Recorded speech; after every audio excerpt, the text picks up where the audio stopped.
Happy New Year, Somerville! It is wonderful to see you all here. My name is Ben Ewan-Camp, and I'm the Ward 3 City Councilor.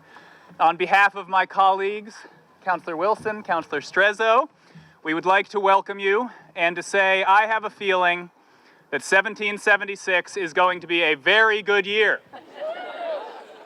And on behalf of my 2-year-old, I want to thank the City of Somerville for having a horse here.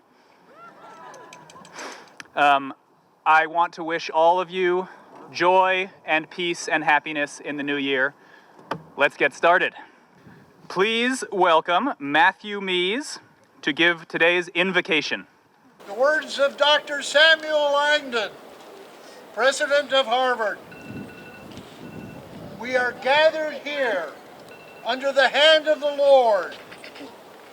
The arm of cruel oppression is stretched out against New England and especially this colony. And yet this day is sacred to liberty, granted to us by the God Almighty. Thanks be to God that He has given us, as men, natural rights. With these natural rights, we may form ourselves into a civil society and so provide for our common safety and advantage. The King George has recently told us that our love of liberty precludes our love for him. The King and his ministers will not have us speak of liberty. We must keep our eyes fixed on the supreme government of the eternal King who directs all events. This is the first flying of our flag, a new flag for America, an America soon to be bathed in liberty and free from tyranny. May the Lord hear us on this day of display. May He defend us and send us His sanctuary and give us strength as we raise our banner. Amen. It is now my great honor to introduce Somerville's Mayor, Katiana Ballantyne. Huzzah! Greetings to all and welcome. Happy New Year. Thank you all for coming out on this beautifully sunny day. I wish each of you and our city, our nation, and the world progress, peace, happiness, and health in 2023. You have to love Somerville for starting its community events off each year on the very first day possible, New Year's Day. I'm so glad you all are here to share this, got up and have the get-go spirit. Thank you for joining us for 247th raising of the Grand Union flag. Let's pause a moment and think about that number, 247. 247 years ago on this very spot, General George Washington ordered the raising of the first flag of the American colonies. That was 2.5 centuries ago. Or put another way, it was more than 8 generations ago. Back when some of our great-great-great-great-great-great-great-grandparents were alive in whatever part of the world they lived in. So it was a long time ago. But the message that flag sent cut across time and location. It said that Washington wanted to boost the morale of his troops by raising the flag. In short, he was sending a message of pride, courage, hope, and the belief that a better future can be created. Amid war, cold, fear, and fatigue, that first flag went up, waving its full colors in what was surely a gray day. A bright beacon of hope and determination for all to see, including the British, who I understand mistakenly thought it was a sign of surrender. Well, history certainly proved them wrong. You could argue that hope was the driving force of our pursuit of freedom, liberty, and equality during the Revolution.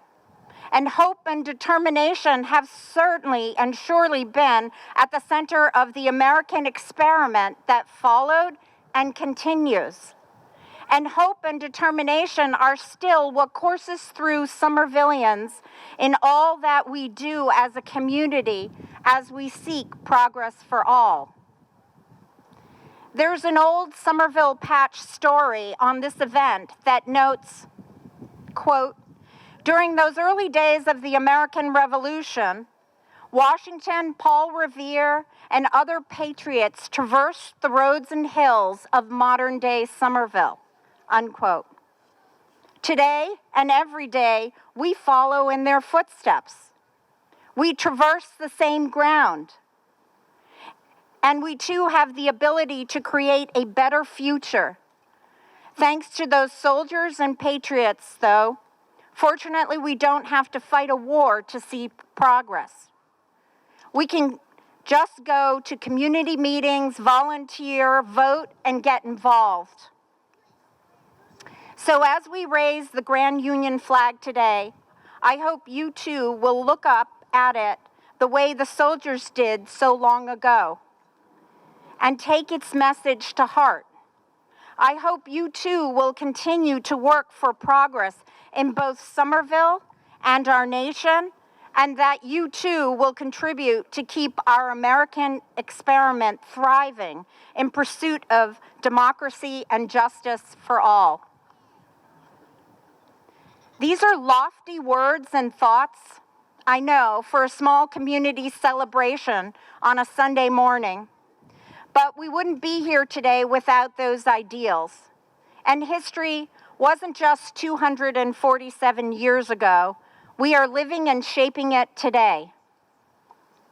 What we each do will shape the future, not just for us, but for those who will one day think of us as those great, great, great, great, great, great, great, great grandparents, uncles, aunts, and predecessors. As we start a new year, I hope that when future Somervillians think back on us standing here on this cold day with this flag, well, it's warm and sunny. I thought it was going to be cold. That they'll know we too went on to do our part. That we each knew we too had our role to play as stewards of the future, seeking progress, peace, health, and happiness for ourselves, for Somerville, for the nation, and for the world. Thank you, and Happy New Year.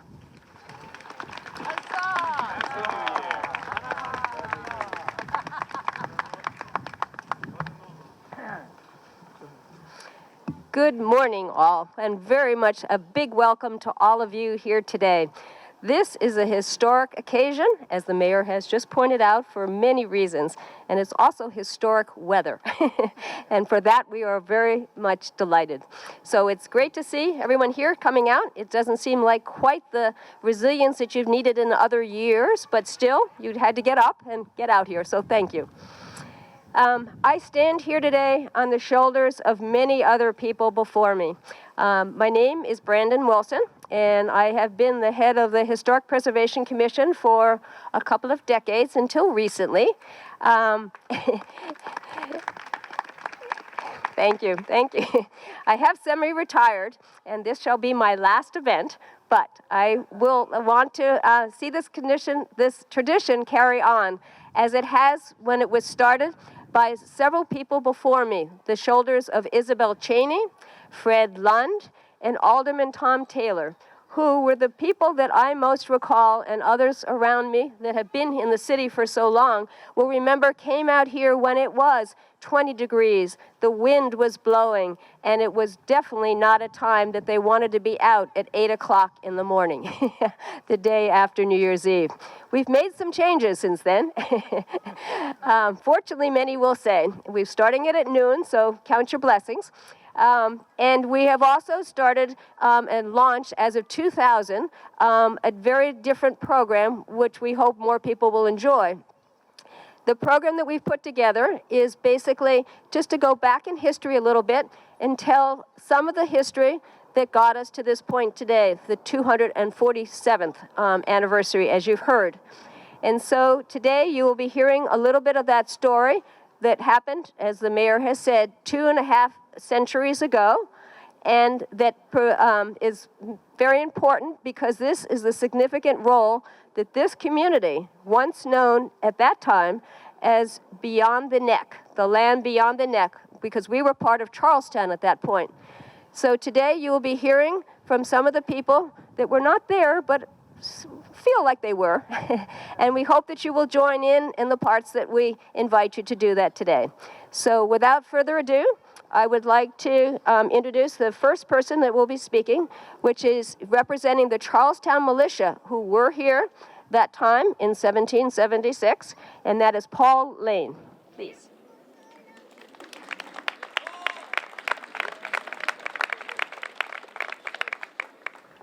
Good morning. Welcome, everyone. Happy New Year. On New Year's Day, Monday, January 1st, 1776, British officers approached the American lines in Roxbury, Massachusetts, under a flag of truce. At least one of the men were carrying copies of a broadside for distribution among the soldiers of the Continental Army. This was King George III's speech delivered before Parliament back on October 27th. It had been published with the hope of putting the fear of God into the rebel army. Soon after the Battle of Chelsea Creek, Israel Putnam's men transformed the British schooner Diana's 75-foot mainmast into a flagpole, and it was from this tar-stained pine that the Union flag of the Continental Army proudly waved. When the British in Boston saw it flying from Prospect Hill, they at first mistook it for a flag of surrender. How mistaken they were. And I'll just leave with a greeting from the first American. Be at war with your vices, at peace with your neighbors, and let every new year find you a better man. Benjamin Franklin. Thank you.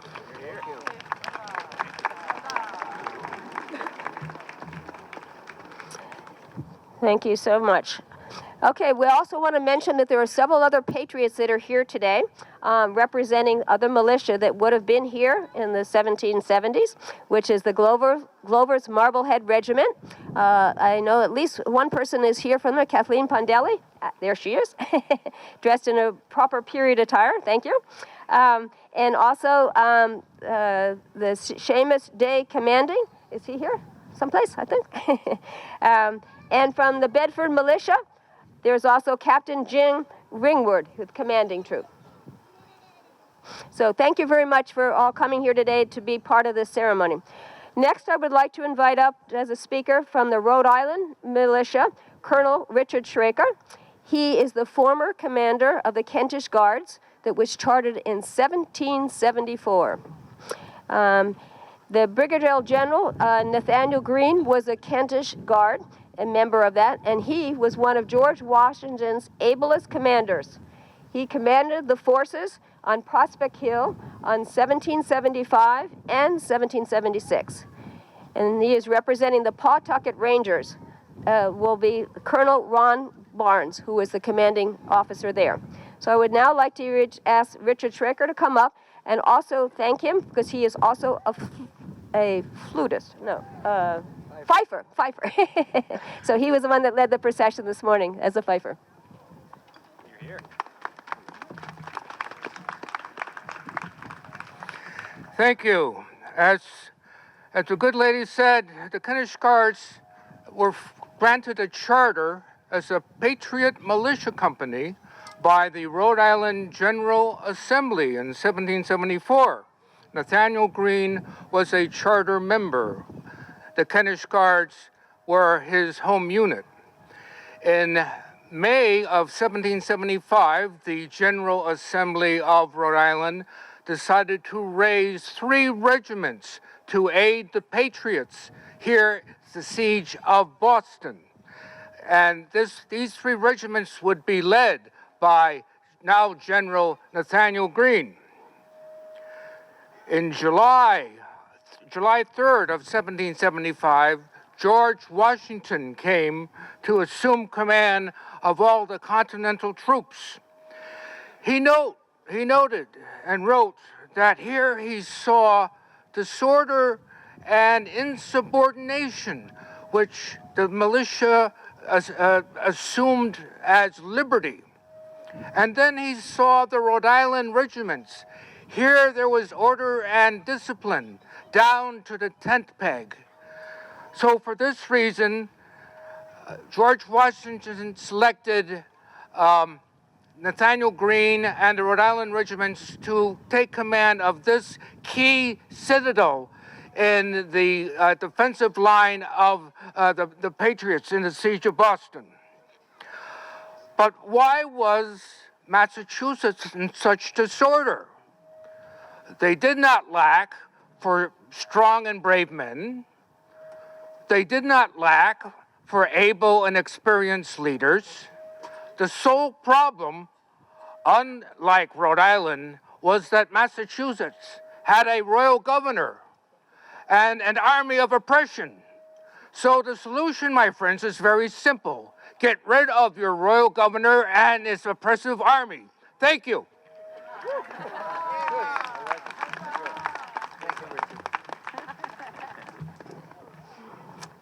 Excellent introduction to the next guest that I would like to come up and speak. I have the grand pleasure of introducing one of the more controversial figures here today, the British. So, it does give me great pleasure to have once again with us, yes, my guards here,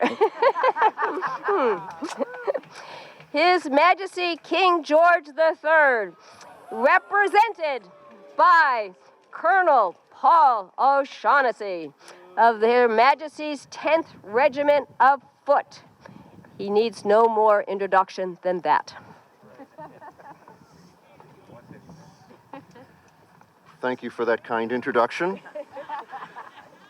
I know that you are all a sympathetic. Oh, thank you very much. I know that you are all a sympathetic audience, but I brought a little insurance with me. Now, you have heard of this proclamation, this speech by His Majesty, a most gracious speech that lays out not only the mind of His Majesty and his government, but terms by which we may resolve this most unnatural rebellion before it gets out of hand, which I personally think it has.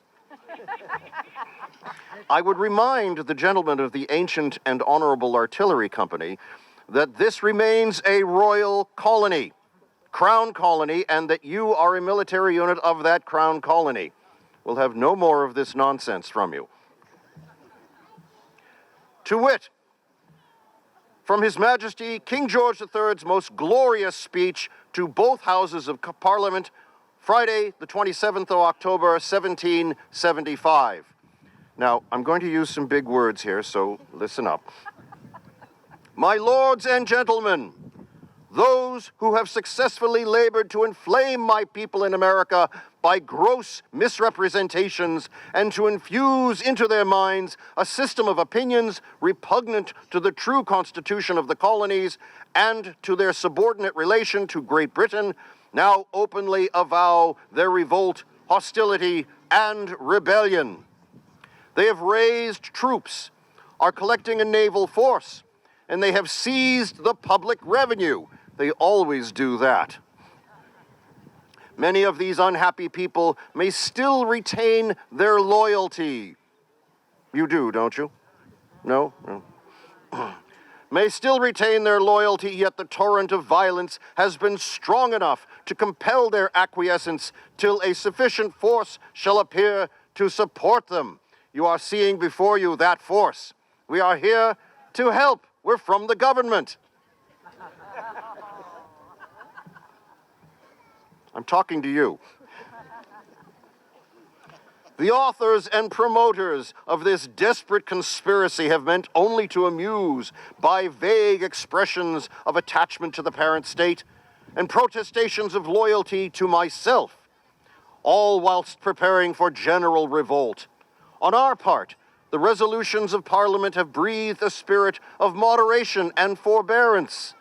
I have acted with the same temper, anxious to prevent the effusions of blood of my subjects and the calamities which are inseparable from a state of war, still hoping that my people in America would discern the traitorous views of their leaders.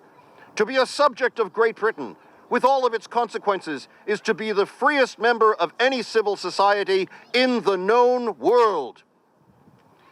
The rebellious war now levied is become more general and is manifestly carried on for the purpose of establishing an independent empire. I need not dwell upon the fatal effects of such a plan. The object is too important, the spirit of the British nation too high, the resources with which God hath blessed her too numerous to give up so many colonies which she has planted with great industry, nursed with great tenderness, encouraged with many commercial advantages, and protected and defended at much expense of blood and treasure. When the unhappy and deluded multitude, that's you, shall become sensible of their error, I shall be ready to receive the misled with tenderness and mercy. To remove as soon as possible the calamities which they suffer, I shall give authority to grant general or particular pardons and indemnities, and to receive into submission of any province or colony which shall be disposed to return to its allegiance as if such province or colony had never revolted. Now, I ask you, is there not a more reasonable and rational proposal in front of you today?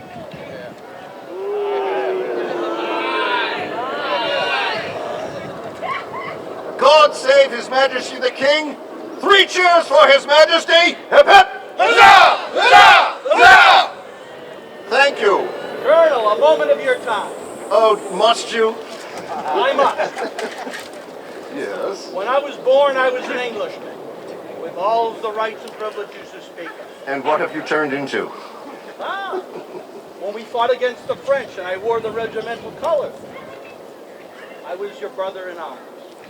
And now you appear before me with a speech that talks of love and talks of brotherhood, talks about pardons, because you have labeled us all criminals.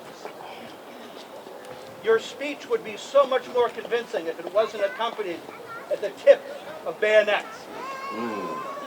While I may have been born an Englishman, I and those that follow in my family will die American, but we will die free. And I recommend that this speech is nothing more than something that should be burned. Very To good. accompany our flag that will soon fly, and will fly for many a year. Sergeant, get his name, would you? Very good. You may return to your post. Thank you, gentlemen, all. Guard, fallen! Remember, you had your chance.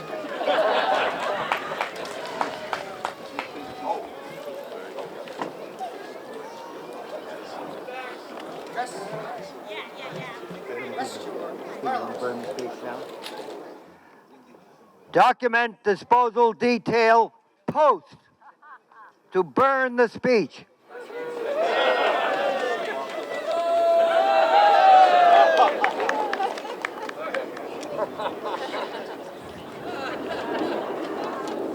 Attend.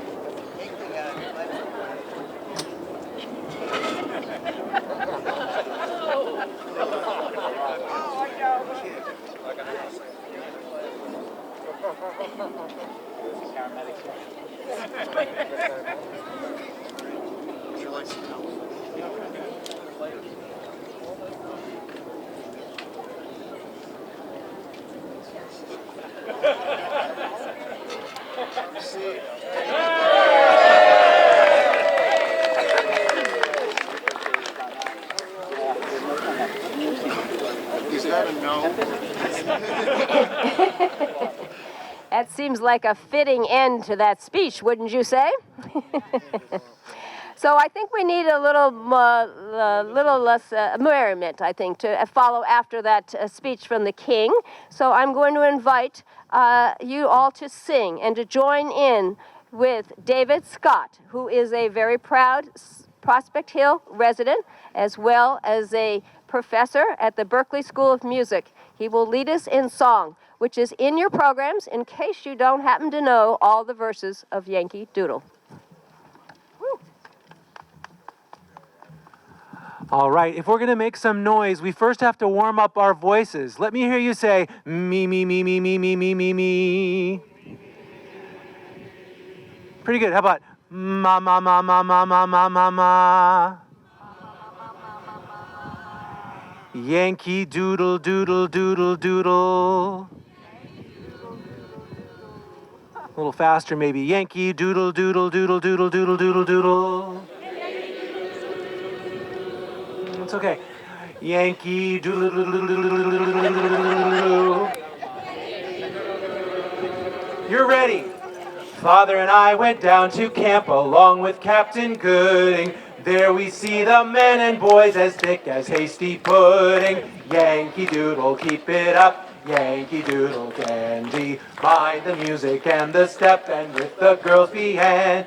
And there we see 1,000 men as rich as Squire David, and what they wasted every day, I wish it had been saved.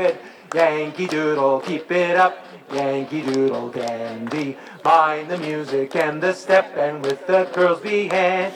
And there we see a swamping gun large as a log of maple, upon a deuced little cart, a load for father's cattle. Yankee Doodle, keep it up. Yankee Doodle dandy, mind the music and the step, and with the girls behand.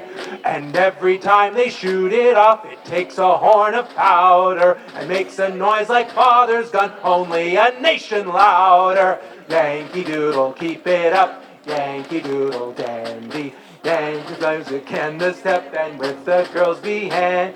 And there was Captain Washington and gentle folks about him. They say he's grown so tarnal proud, he will not ride without them. Yankee Doodle, keep it up. Yankee Doodle dandy, mind the music and the step, and with the girls.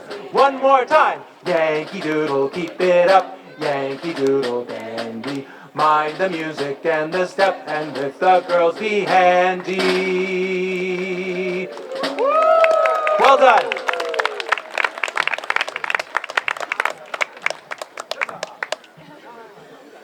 Okay, so I now have the good pleasure to introduce my colleague in organizing this event each year for the last 10 years.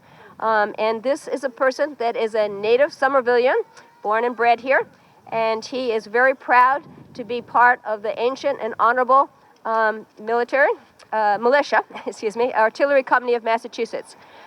He will be speaking to you, and again, taking you back in time again, a little bit to what was happening at this particular time. And he will also introduce some other very significant members of the Ancient and Honorable Artillery Company of Massachusetts who are here with us today. Lawrence is also a citizen soldier and a combat veteran. And he will be speaking about the times in which the Ancient and Honorable was actually here on that day. I don't think Lawrence was here, but he will try and pretend. You know, some people think I was.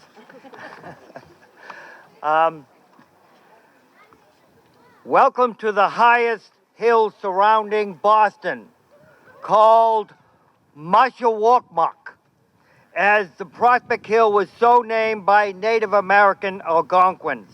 At the start of a new year, on behalf of all the men and women of the U.S. military, past and present, let us extend you our fraternal greeting. Going back to December 1775, the siege of Boston had gone on for 8 long months. The patriotic enthusiasm of the spring and summer are now filled with the harsh reality and pessimism. Can a militia army in the midst of battle, without pay, and in the midst of a winter persevere, facing a professional British Army of over 8,000 soldiers. Reconciliation with King George has been unsuccessful, and any clear outcome with the British and the King is not in sight. The soldiers' morale correspondingly was low. Their enlistments were up December 31st, 1775. They wanted to go home. How would it be possible to transform a militia army to a new Continental Army proposed to go into effect January 1st, 1776?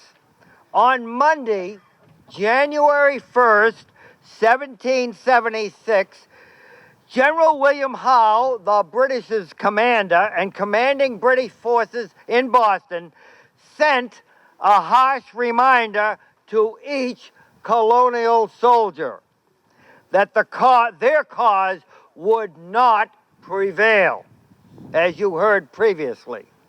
He directed copies of the King's speech to Parliament, which you just saw publicly burned, to be sent through to the colonists in revolt through their lines on December 31st during the siege lines. General George Washington felt an immediate response to this action was required. He directed the new national flag, then called the Great Union, be prominently displayed from the highest visible point in the American lines, here at Prospect Hill. We will not be intimidated. The visible display of this flag confirmed the patriot determination to maintain their independent identity. By January 1776, the pessimism of a month before had been changed to a firm resolve. The colonists, formerly angry British citizens, as you see before you, have been transformed into independent Americans. The Continental Army was successfully reorganized into a professional army. Most of the soldiers re-enlisted and decided to stay the course of the 8 long years of the Revolutionary War that followed. Correspondingly, under severe winter conditions, under the leadership of Henry Knox, 60 tons of military supplies, including 58 cannon previously captured at Fort Ticonderoga, were sledged the long 150 miles to Boston, arriving later in January 1776. The sudden emplacement of these guns in Dorchester Heights in March 1776 forced a premature British evacuation of Boston and a victory for the Continental Army. This victory, combined with the publication of Paine's Common Sense in January 1775, made each citizen realize that independence was a possibility. The Ancient and Honorable Artillery Company, for over 385 years, has provided support and served the citizens of Massachusetts and the United States. We are here today to honor members of our company who served with distinction in the Continental Army during the American Revolution. General William Heath, 92nd Captain Commandant of the Ancient and Honorable Artillery Company in 1771, one of Washington's original 6th Brigade commanders, served in key positions of responsibility and leadership for most of the Revolutionary War. Major William Dawes, an alarm rider announcing the British expedition to Lexington and Concord on 18-19 April 1775, also fought at the Battle of Bunker Hill and served actively through the American Revolution. In closing, I want to personally thank the following organizations and individuals for their participation today. Captain Commandant Thomas Goodfellow of the Ancient and Honorable Artillery Company, Colonel Paul O'Shaughnessy of His Majesty's 10th Regiment of Foot, Lieutenant Barton Height of the Centennial Legion of Historic Commands, Paul Lane of the Charleston Militia, and all militia supporters present. Thank you, and God bless America.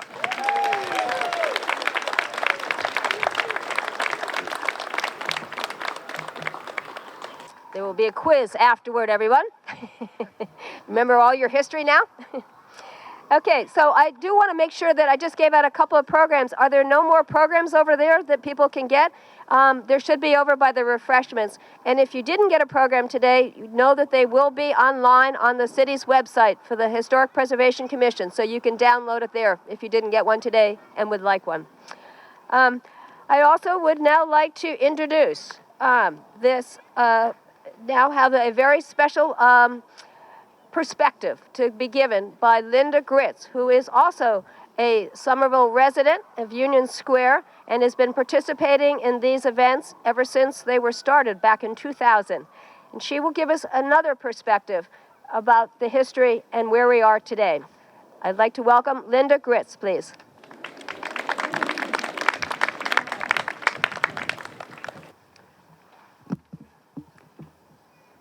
Flags have deep symbolic meaning. Today, it may seem odd that the Grand Union flag included the British Union Jack. But remember, this was the 1st of January, 1776. We did not declare independence from Britain until 6 months later, on the 4th of July.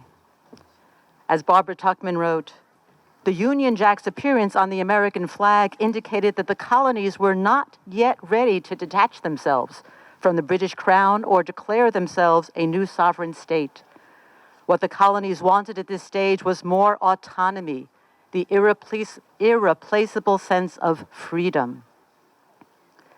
The Grand Union flag flying proudly on Prospect Hill was a great morale booster for the troops.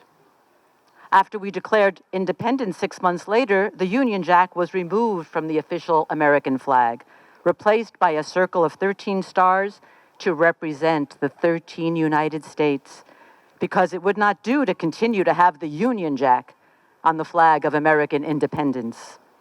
Flags have deep symbolic meaning. Almost 40 years later, the American flag flying over Fort McHenry during the War of 1812 inspired Francis Scott Key to write the poem that later became our national anthem, the Star-Spangled Banner.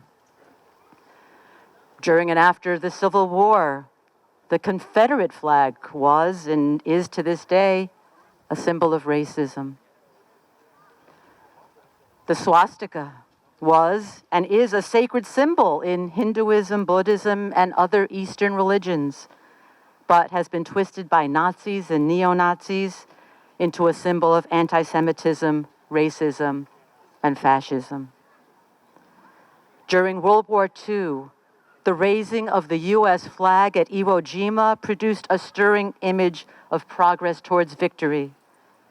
One of the Marines who raised the first American flag on Iwo Jima was Somerville's own Henry Oliver Hansen, who was later killed in action there. That first flag was replaced by a larger flag so that it could be seen by the Marines fighting below. A photo of that flag raising won a Pulitzer Prize, likely because flags have a deep symbolic meaning, especially during challenging times. In the 1960s, American flags were burned in protest of the Vietnam War. In Boston, in 1976, the bicentennial year of our independence, a black civil rights attorney was assaulted with an American flag during a protest against court-ordered desegregation busing. A photo of this assault won a Pulitzer Prize, likely because of the shocking sight of our precious flag being turned into a weapon, a weapon against a fellow human just because of the color of his skin. On January 6, 2021, members of a mob attacked the Capitol and assaulted the Capitol Police using American flags as weapons. Shocking images recorded and seared into our minds and hearts.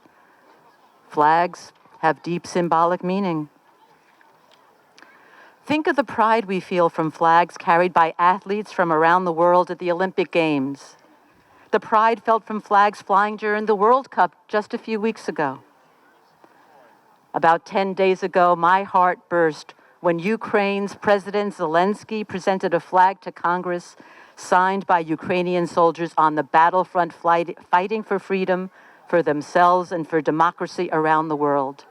And Congress gave President Zelensky a U.S. flag that had been flown over the Capitol in honor of his visit. Take a moment to think about some flags in your life, what they mean to you, and how you feel when you see them. And now take a moment to think of some concrete action you can take to turn that feeling into a better world in the coming year.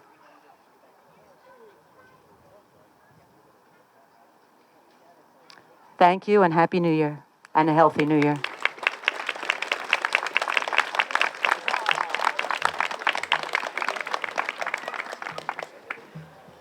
Thank you, Linda, for very moving thoughts.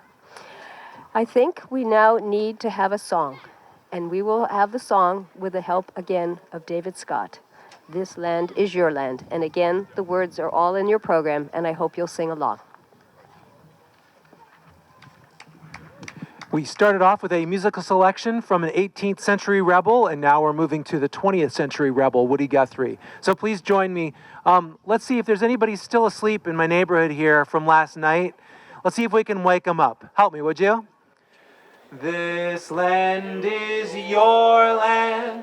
This land is my land. From California to the New York Island. From the Redwood Forest to the Gulf Stream waters, this land was made for you and me. As I was walking a ribbon of highway, I saw above me an endless skyway. I saw below me a golden valley. This land was made for you and me. This land is your land. This land is my land. From California to the New York Island. From the Redwood Forest to the Gulf Stream waters. This land was made for you and me. I've roamed and rambled, and I followed my footsteps to the sparkling sands of her diamond deserts. And all around me a voice was sounding. This land was made for you and me. Here's the chorus. This land is your land. This land is my land. From California to the New York Island. From the Redwood Forest to the Gulf Stream waters. This land was made for you and me. The sun comes shining as I was strolling, the wheat fields waving and the dust clouds rolling. The fog was lifting and a voice came chanting. This land was made for you and me. This land was your land. This land is my land. From California, louder, to the New York Island. From the Redwood Forest to the Gulf Stream waters. This land was made for you and me. As I was walking, I saw a sign there, and that sign said, no trespassing. But on the other side, it didn't say nothing. Now, that side was made for you and me. This land was your land. This land is my land. From California to the New York Island. From the Redwood Forest to the Gulf Stream waters. This land was made for you and me. In the squares of the city, in the shadow of the steeple, near the relief office, I see my people. And some are grumbling, and some are wondering if this land's still made for you and me. This land is your land, this land is my land. From California to the New York Island, from the Redwood Forest to the Gulf Stream waters. This land was made for you and me. One more time. This land is your land. This land is my land. From California to the New York Island, from the Redwood Forest to the Gulf Stream waters. This land was made for you and me.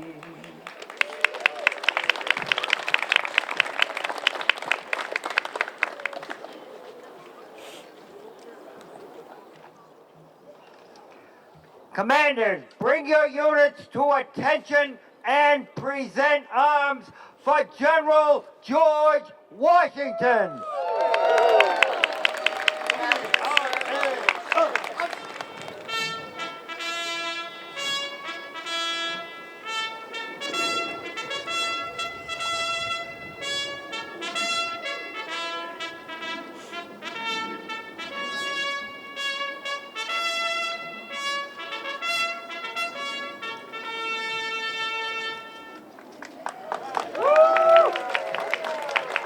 Commanders, bring your units to order arms and attention.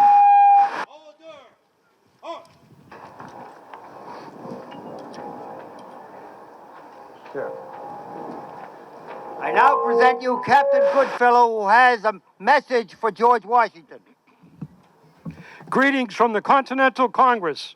As the senior commander of Massachusetts militia present, and in behalf of Benjamin Franklin and the Continental Congress, a new Continental Army of 28 regiments has been created. I travel here today to show support for George Washington and his new Continental Army. We are highly pleased with the continuing improvements of the Army under his leadership. I am fully confident of its success in the future. In behalf of the Second Continental Congress, we hereby present to you General George Washington, Commander of the Continental Army, our first United Colonies flag, the Great Union. This flag forevermore will symbolize the unity and purpose of the 13 colonies in united support of the new Continental Army. As a new visual symbol of national identity, display this flag at the most visible point for all to see.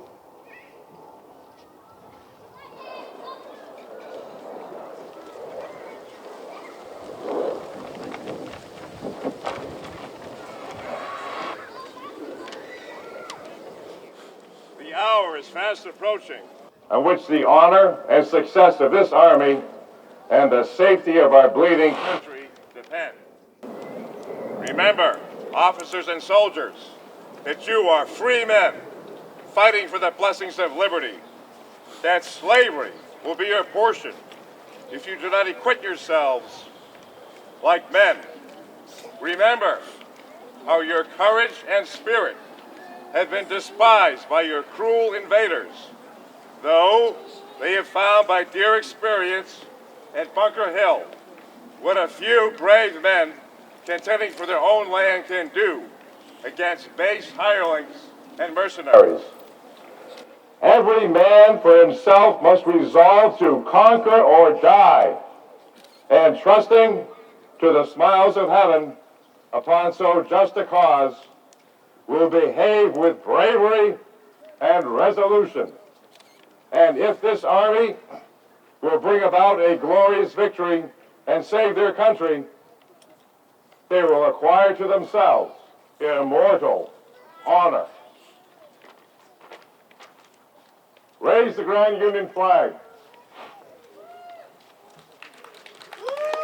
Honors detail, secure the colors.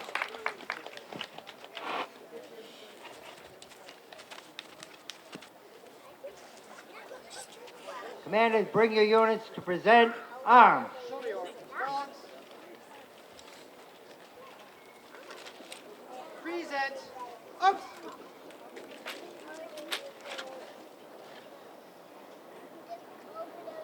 Somerville Department of Public Works, raise the colors.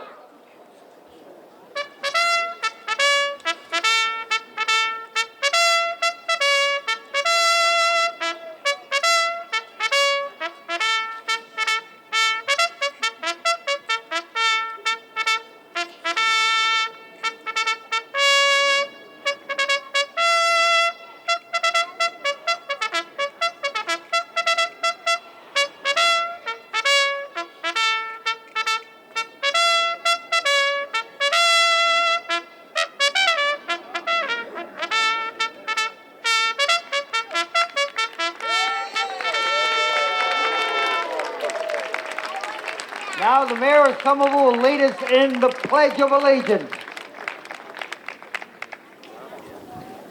I pledge allegiance to the flag of the United States of America and to the republic for which it stands, one nation, under God, indivisible, with liberty and justice for all. Commanders, bring your units to order arms and parade ready. Shoulder your firelocks. Order up. Rest your firelocks. Rest. Commanders, Firelocks. address your colors. Now we will proceed to have our one last song, again led by David Scott, very ably, and thank you. Please join me. We're going to be singing God Bless America. God bless America, land that I love. Stand beside her and guide her through the night with the light from above. From the mountains to the prairies, to the oceans, white with foam. God bless America, my home, sweet home. God bless America, my home, sweet home. Woo!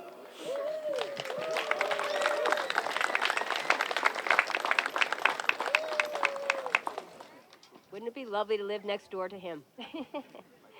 Thank you, David. So I just want to again thank you all for coming today and also acknowledge some very key people that were here today. And I do want to include with that Mayor Emeritus Jean Brun.